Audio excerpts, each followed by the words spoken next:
ऐतिहासिक, पौराणिक आणि धार्मिक शहर म्हणून नाशिककडे पाहिले जाते, जिथे जाऊन प्रत्यक्षात देवभूमी अनुभवता येते. इतके मंदिरे आपणास पाहायला आणि अनुभवायला मिळतात.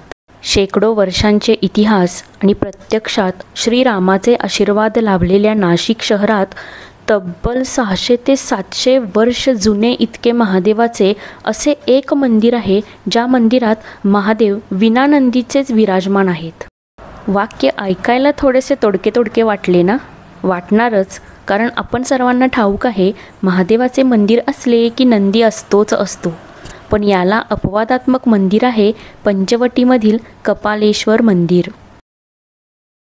तर कपालेश्वर हे महादेवाला संबोधले असून त्याचा अर्थ म्हणजे पूर्ण निळे शरीर झालेला. तर याच्या मागे आख्यायिका शेकडो वर्षांपासून सांगण्यात आलेली आहे की का कपालेश्वर म्हटले गेले आहे आणि का या मंदिरात नंदी नाही आहे. तर चला जाणून घेऊयात यामागचा पौराणिक इतिहास. तर पद्मपुराणात असे मानण्यात आले होते की एकदा इंद्रसभा भरली होती. त्यात ब्रह्मदेवांना 5 तोंडे म्हणजेच 4 वेद म्हणणारे आणि 5वे निंदा करणारे होते. त्या दरम्यान महादेव आणि ब्रह्मदेव यांच्यात झालेल्या वादावरून महादेवांनी ब्रह्मदेवाचे निंदा करणारे 5वे तोंड छाटून टाकले, ज्याने त्यांच्यावर ब्रह्महत्येचे पातक तयार झाले. आणि ते घालविण्यासाठी त्यांनी नंदीचा सल्ला घेऊन गोदावरीच्या पात्रातील म्हणजे सध्या रामकुंडात त्रिवेणी संगमात येऊन स्नान केले. त्याबरोबर त्यांचे पाप धुतले गेले. तेव्हापासून महादेव नंदीला गुरु मानू लागले आणि त्यानंतर नंदी हे रामकुंडात गेले आणि म्हणून या मंदिरात नंदी नाही. तर कपालेश्वर मंदिराच्या समोरच गोदावरी नदीच्या पलीकडे प्राचीन सुंदर नारायण मंदिर आहे.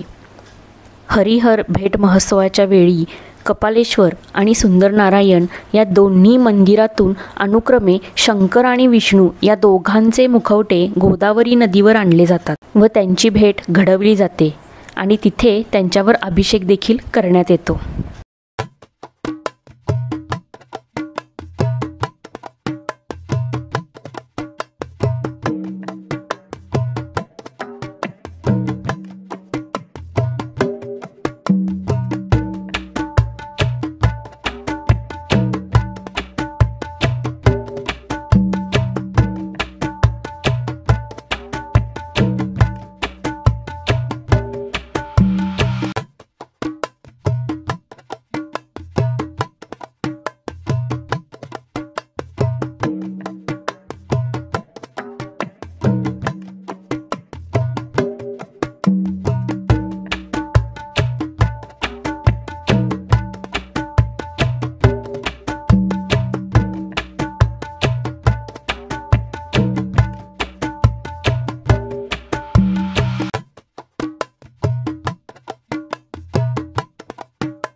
अशा प्रकारे आपण कपालेश्वर जे काही आपलं मंदिर आहे, जिथे नंदीच नाही आहे, तर ह्या मंदिराची संपूर्ण माहिती आज आपण इथे पाहिलेली आहे.